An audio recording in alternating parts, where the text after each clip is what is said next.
Los bendiga a cada uno, en cada hogar, cada familia, que resplandezca la luz en cada hogar en este nuevo año que viene, que en medio de dificultades si vienen, que los hijos de Dios siempre estemos resplandeciendo, que resplandezca la luz en nosotros, porque nuestro Padre Celestial está con nosotros cada día de nuestra vida.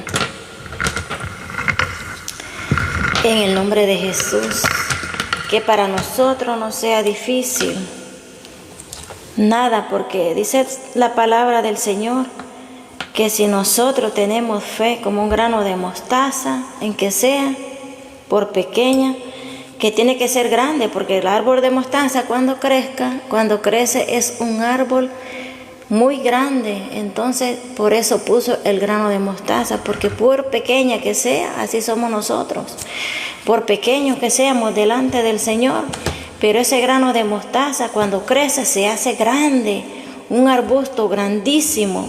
Entonces por eso los compara con el grano de mostaza a nosotros, porque así somos nosotros cuando crecemos en fe, los hacemos grandes en todo nos va bien.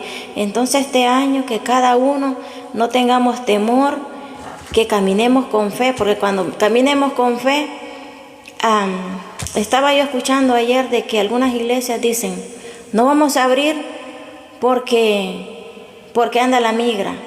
Pero y entonces ahí pregunto yo, ¿por qué está el grano de mostaza en la Biblia? Que Jesús dice que somos como el grano de mostaza. Cuando se siembra, crece gigante, grandísimo. Entonces, ¿por qué debemos de temer? Dice la palabra del Señor, ¿por qué debemos de temer? Entonces, si tenemos miedo, no vamos a orar por un enfermo, no vamos a orar por uno que le haya pasado, que ya esté muriendo, porque vamos a tener miedo que no se va a sanar. Así mero es de que dicen, no, pues no vamos a abrir la iglesia. En la iglesia tenemos que ir si tenemos fe, porque sea que lo lleve en migración o donde quiera que el Señor, es porque el Señor quiere que ahí vayamos. Y donde quiera que estemos, es porque el Señor ahí va a estar con nosotros, los va a ir bien. Él los librará del lazo del cazador, de la peste destructora, con sus plumas nos cubrirá y debajo de sus alas estaremos seguras, dice la palabra. ¿Cuál es el miedo? Hay que abrir las iglesias, hay que ir al templo a adorar al Padre. Porque ahí el Señor, vamos a la iglesia, puede pasar migración o lo que sea, no lo va a ver. Él no se va a enfocar en nosotros. Si tenemos fe, no se va a enfocar en nosotros. Porque Dios no lo va a permitir. ¿Qué hay? Dice la palabra de Dios. ¿Qué hay imposible para Dios? ¿Qué hay imposible para Dios? Nada hay imposible para Dios, dice un texto. Nada hay imposible para Dios. Nosotros los hijos de Dios, cuando venimos al Señor y tenemos fe, caminamos en luz. Todo resplandece alrededor nuestro. Y no es que no vamos a tener aflicciones. En esta vida, dice un versículo también, vamos a tener aflicciones porque vivimos en medio de un mundo de tanta maldad. Y a veces podemos ver cosas que no nos agraden que pasan alrededor nuestro. Y entonces vivimos en medio de un mundo, de un caos. Entonces nosotros, los hijos del Padre, tenemos que hacer la diferencia. Porque por eso los ha llamado el Señor, para hacer la diferencia. Por eso les dijo a los discípulos, Él se hizo el dormido en la barca, para ver qué hacían los discípulos. Pero ahí vemos cómo se despertó Dios. En medio de las tribulaciones quiere decir que si clamamos al Señor, ahí está Él. Ya puede haber enfermedades, fatiga, lo que sea, pero si le oramos al Señor, el Señor despierta por nosotros. Lo debemos de despertar al Señor.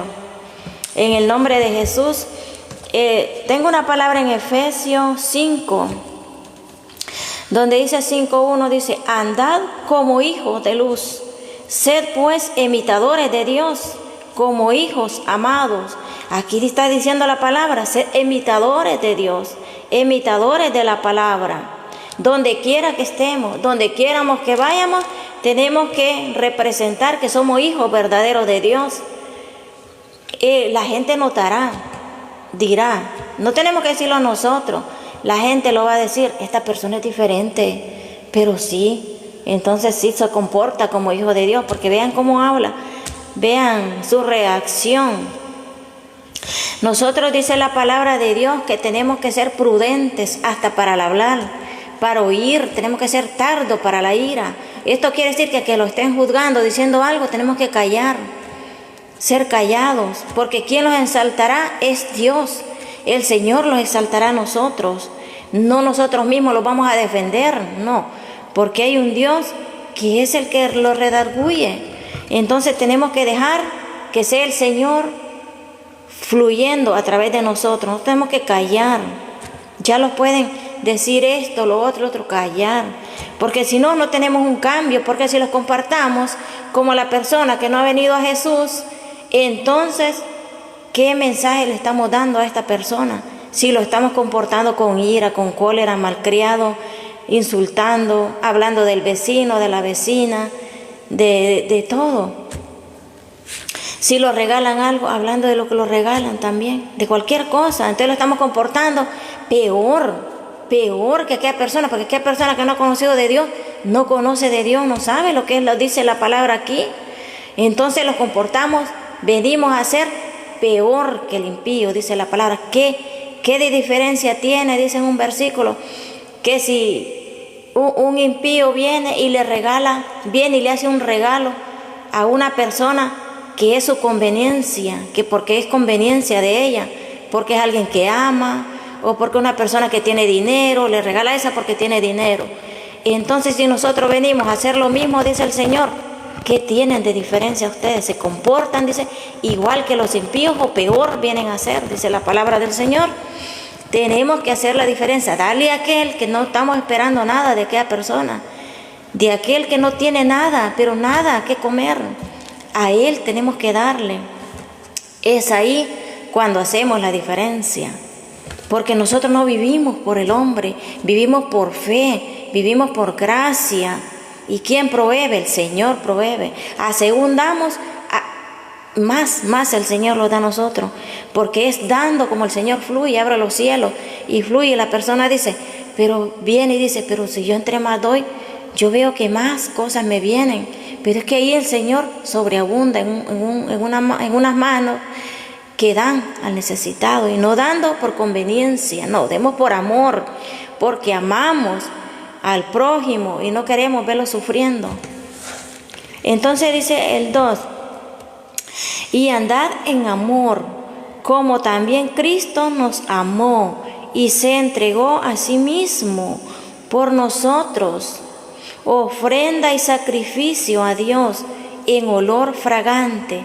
Así como Jesucristo vino a esta tierra, Él fue santo, caminó en santidad, Él nunca anduvo con mujeres, nunca se le vio nada, Él era un santo y se ofreció en sacrificio como olor fragante para Dios, para Jehová, para su Padre.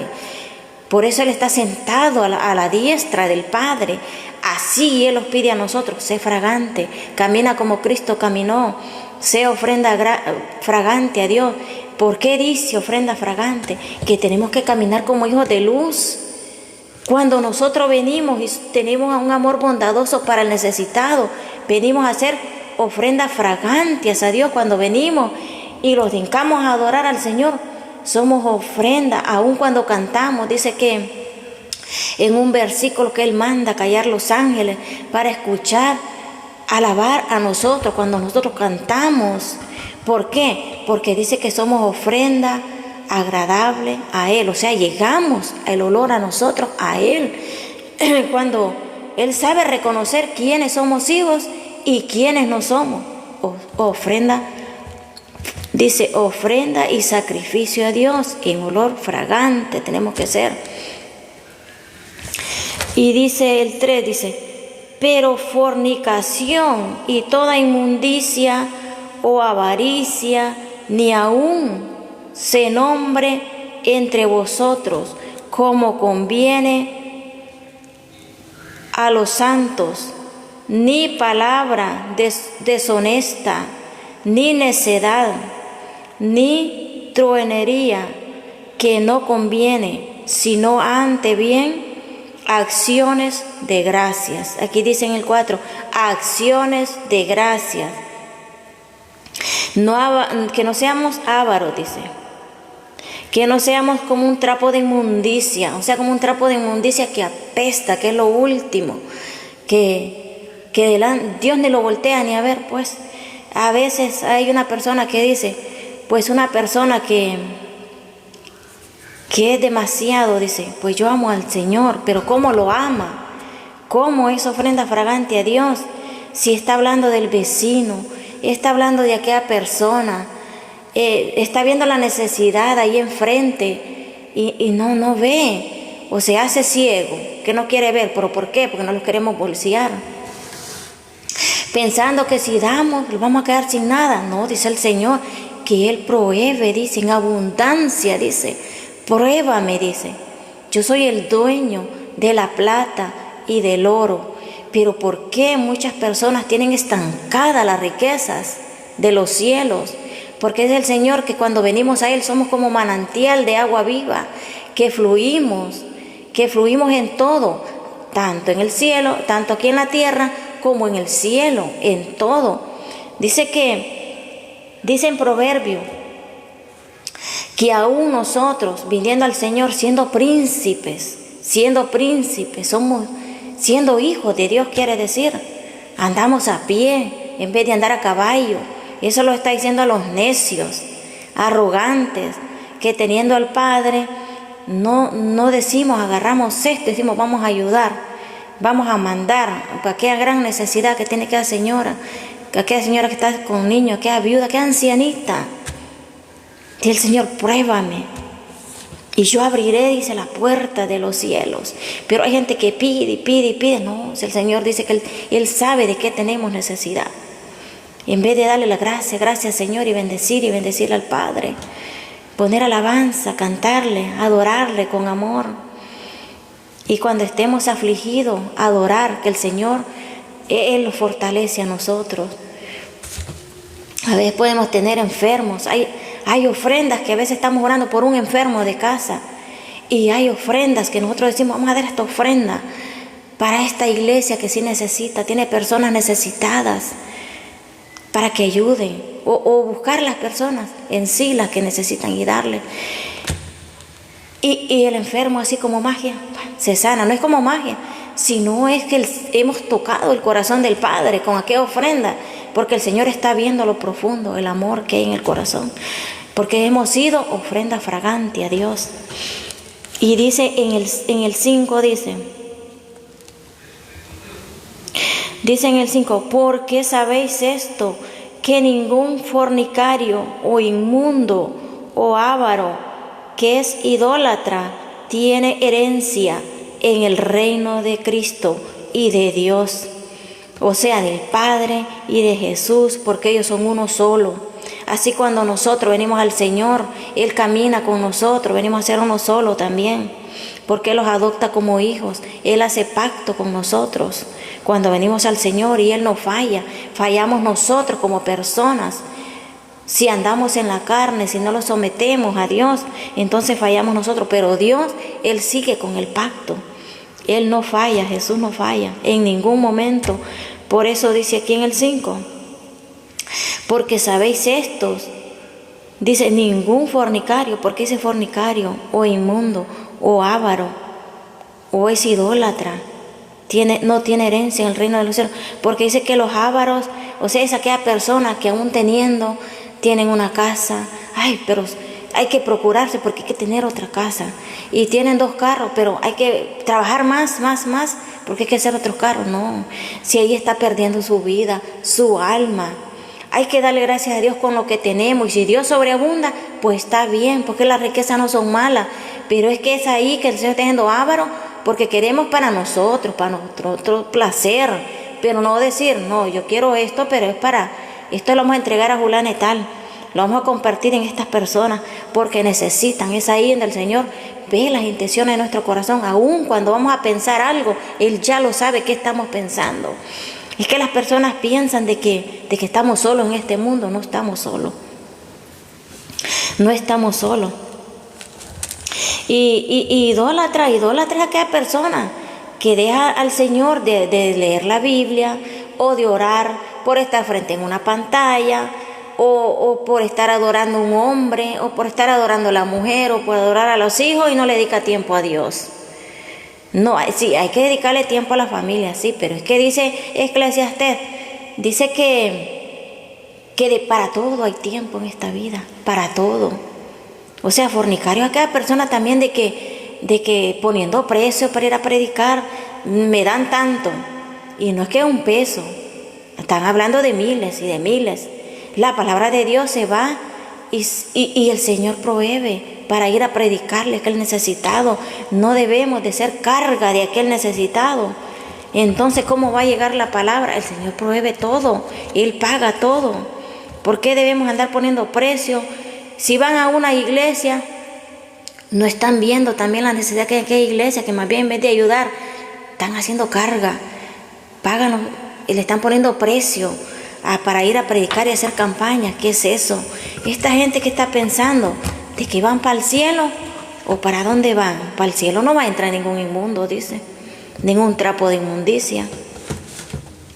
Nosotros, Dios los ha puesto, si los ha levantado, es para ayudar a la iglesia, para ayudar al necesitado, no para venir a hacer cargas, no para estarles pidiendo al pueblo.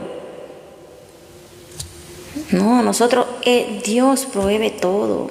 Claro, Dios no le va a poner a esta persona para que lo bendigan, y si Él lo pone, pues Él lo pone en el corazón, pero no tenemos que estarle pidiendo a la gente, ni decirle esto y lo otro, no. Nosotros por fe caminamos y damos la palabra por amor. Yo la doy por amor, porque me he nacido, desde que yo vine a la vida del Señor, desde la pandemia, me he nacido aquello de que iba a dar la palabra, y que iba a dar la enseñanza, pero eso es nacido en el corazón. Y cuando caminamos así, no caminamos a través del dinero, porque sabemos que es más grande la salvación que tenemos y que la vamos a perder si hacemos este tipo de cosas. No, hay que cuidar la salvación, porque eso es algo tan grande que nadie lo da, solo Dios lo da. Y eso viene a través de la obediencia, a través de dar la palabra, del estudio, de caminar una vida recta en Jesús, de obedecer lo que está aquí en esta palabra y de amar al Señor por sobre todas las cosas. Por en medio de necesidades, tenemos necesidades, decimos, no, ponamos a adorar a Dios porque hoy tenemos necesidad y no podemos, no. Aquel amor tiene que estar por en medio de las necesidades, por en medio de las enfermedades, por en medio de las críticas, por en medio de todo. O sea, cuando tenemos amor a Jesús no los paramos, no tenemos tiempo para andar viendo críticas ni nada de eso, no, porque caminamos con una visión recta. Delante siempre vamos viendo, enfocándolos en Dios, en su palabra. Dice el 6, nadie os engañe por palabras vanas, porque por estas cosas viene la ira de Dios sobre los hijos de desobediencia. Ahí está. Si nosotros somos desobedientes, vendrá la ira. Se los pueden enfermar nuestros hijos, podemos enfermar nosotros mismos, podemos fracasar, podemos ir en un carro, porque Dios ya no va a estar con nosotros, porque Dios está airado con su pueblo, con su gente. Y puede decir, por ahí mataron a un pastor o le pasó esto, pero no sabemos que Dios tiene la ira puesta en aquella familia, como el sacerdote Elí, que murieron sus 2 hijos, murió él. ¿Por qué? Porque ellos profanaron. Él no pudo educar a sus hijos para que no profanaran la palabra. Él podía ser estafador de las personas que se congregaban. Elí era un profeta de Dios, pero ahí está que él no puso mano en sus hijos, en corregir sus hijos. Él tenía que verlos corregidos y crecerlos en el amor de Dios. Porque es que de no corregir a nuestros hijos en el amor de Dios vamos a dar cuenta. Porque nuestros hijos se pierden, la alma de nuestros hijos se pierde, correrá por nosotros. Dios lo va a preguntar qué hicimos con nuestros hijos, con lo que Él los dio. Algo sagrado. Si le predicamos al pueblo, ¿cómo no le vamos a predicar a nuestros hijos que nosotros son hijos, son carne, a nuestros hermanos, a nuestra familia?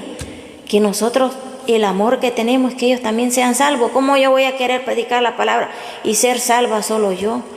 No puedo, porque estoy siendo egoísta. No, yo quiero ser salva, pero mi familia son necios, ya les hablé, pero hay que vean, ¿no? Tenemos que doblar rodillas y seguir insistiendo y seguir hablándole de Dios.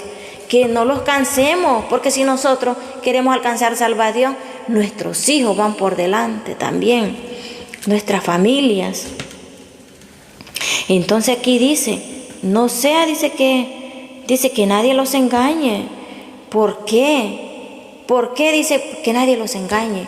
Porque nosotros a veces cuando no leemos la Biblia somos engañados por aquel que está leyendo la palabra de Dios y le interpreta a su manera y le está enseñando a la manera, pero nosotros, amén, amén, todo está bien. ¿Pero por qué? Porque no estamos leyendo la Biblia, estamos diciendo amén a todo lo que lo dicen. Tenemos que leer la Biblia para que nadie os engañe, caminar en sabiduría, y tener oración, porque Dios nos va abriendo nuestro sentido. Y también nosotros tenemos que sujetarlo a la persona espiritual que lo está enseñando la palabra de Dios, porque si no venimos a dar la palabra como nosotros pensamos, como nosotros creemos que está bien, no, tenemos que sujetarlo al anciano, aquel que ya pasó por donde nosotros estamos pasando, que ya caminó años en la palabra del Señor y que él también fue estudiado y fue corregido en la palabra. Así nosotros tenemos que ser corregidos también, porque si somos necios, dice la palabra del Señor que si somos necios en nuestra necedad, en nuestro corazón, eso se llama la necedad, queriendo que nosotros podemos, que nosotros solitos podemos. No, tenemos que tener a alguien, una guía espiritual aquí en la tierra, que nos explique la palabra, porque no vamos a ser como cualquier persona hablando la palabra, lo que nosotros pensamos que así es. Y es ahí que dice que nadie os engañe con palabras vanas, porque por estas cosas viene la ira de Dios sobre los hijos de desobediencia, porque nosotros, al no tener un Padre espiritual quien lo guíe, nosotros vamos a guiar un pueblo ciego también. Igual como nosotros somos ciegos, así vamos a crecer, a guiar un pueblo ciego, sin sabiduría, sin entendimiento. Así. Y entonces nosotros tenemos que caminar en sabiduría y sabiendo de que hablamos la palabra, pero que no todo mundo le gusta la palabra de Dios, porque hay mucha gente que no le agrada la palabra de Dios, pero sobre todas esas cosas que a la gente no le guste la palabra de Dios, vamos a predicar la palabra, le guste a quien no le guste, vamos a caminar en el reino de los cielos. Nosotros somos hijos de Dios. Así vamos a hablar la palabra, sea que le guste a las personas, no, pero entre medio de todas las personas que a uno le guste, a uno le gusta escuchar la palabra de Dios. Porque es que en este mundo hay dos reinos, hay dos. ¿Por qué dice que dos reinos? Porque está hablando de Lucifer y de Dios. Y entonces quiere decir que una parte, por mucho que se le hable de Dios, estas personas tan ciegos espirituales. Y no van a escuchar la palabra porque están ciegos espirituales. El demonio los tiene cegados. Y uno quisiera de que todo mundo, que fueran salvos, que escucharan la palabra del Señor. Pero es ahí de que mucha gente no quiere, tiene cegados sus oídos. Y dice el 7, no seáis pues partícipes con ellos. Dice que no participemos con ellos. ¿Por qué dice esto? No participes. Pues participas con ellos, que no los ajuntemos, que si vemos personas así, de que no están haciendo lo correcto delante de Dios, apartémonos, porque Dios nos da sabiduría y entendimiento. ¿Por qué vamos a caminar? ¿Por qué vamos a caminar si en un lugar dijimos nosotros, pues este lugar nosotros miramos cosas que no están bien? Hay cosas que a mí no me parecen, pero ¿por qué no doblar rodillas y decirle al Señor, Señor, envíame una persona que me instruya en la palabra del Señor? Porque yo siento que aquí no estoy siendo bien instruida, yo me siento huérfana, como que yo fuera yo sola, y le pido a Dios, pero dice el Señor en un versículo, pero pedís mal, estamos pidiendo mal. Pidamos con sabiduría. Hay que pedir al Señor, porque yo le pedí al Señor una guía espiritual y Él me la dio. ¿Y cómo la da el Señor? En el espíritu primero, en sueños, en visiones. Él lo conecta con aquella persona. y aquella persona con uno, y así es como las personas, Dios los conecta primero en el espíritu. Por eso hay sueños que las personas dicen, pero si esto es lo que pasó, yo ya lo había soñado. Pero es que nosotros estamos viendo la vida espiritual antes, primero que pasen las cosas. Primero la vemos, no es que las cosas pasan así por así. Hay personas que no entienden que hay cosas que ya las han visto en sueños. Pero dicen, cuando ya pasan las cosas, pero esto yo lo había visto ya. Es Dios mostrándoles, o Dios llamándoles su vida, su atención, para que entreguen su vida al Señor. Pero mucha gente tiene duro su corazón, endurecido, pero le pedimos a Dios que sea el Señor tocando los corazones de cada uno de nosotros. Dice el 8, porque en otro tiempo eras tinieblas, mas ahora sois luz en el Señor. Andad como hijos de luz. Dice, porque en otro tiempo eras tiniebla. En otro tiempo, antes que los hablaran del Señor, antes de que leéramos la palabra, antes de ser destruida, éramos tiniebla, andáramos en el mundo. ¿Quién era nuestro padre? Satanás, el diablo. Vivíamos en tiniebla. ¿Y quién es el dueño de las tinieblas? Satanás, la serpiente. Hay personas que están tan atadas, tienen tantos problemas en los hogares, pero no saben que Satanás los tiene amarrados, que entre más peleas tienen, más contiendas tienen, más pobreza les van a venir y más problemas. No, en vez de decir, yo le entrego mi vida a Dios porque ya basta de tanto problema, tantas discusiones, tanta ira. ¿Y quién pone eso? Lucifer. Él está ahí gobernando, no lo ven porque es como un espíritu que no se ve, que Él se alimenta de las almas, de las vidas. Cuando no tenemos a Dios, se infiltra ahí. Y Él es el que, las personas que van a asesinar no van así por así, es porque se les ha metido el mero. Las tinieblas, van poseídos por las tinieblas. Estas personas no lo hacen a sí mismos por sí, de que yo voy a hacer esto, no. Ellos son guiados por demonios que lo guían a hacer lo malo, a dañar, porque Él vino a matar, a destruir familia, a hacer desastre con los niños, a poner hijo con padre, los padres con los hijos, contienda, el esposo con la esposa. Él despierta la avaricia en el esposo o en la esposa para pelear por los bienes. No hay felicidad, aunque haya dinero, pero no son felices porque están peleando, no, que esto es mío, que esto es tuyo. ¿Quién pone eso? El enemigo. Porque los tiene atados, les pone eso en el corazón, peleando por riqueza. No, aquí en este mundo podemos tener riqueza, pero no amarla, hay que compartirla y no poner el amor en el dinero. Es que es ahí cuando el Señor bendice, cuando ya no hay aquel amor por el dinero, cuando ya no hay aquel amor por la riqueza aquí en la tierra. Entonces el Señor ve eso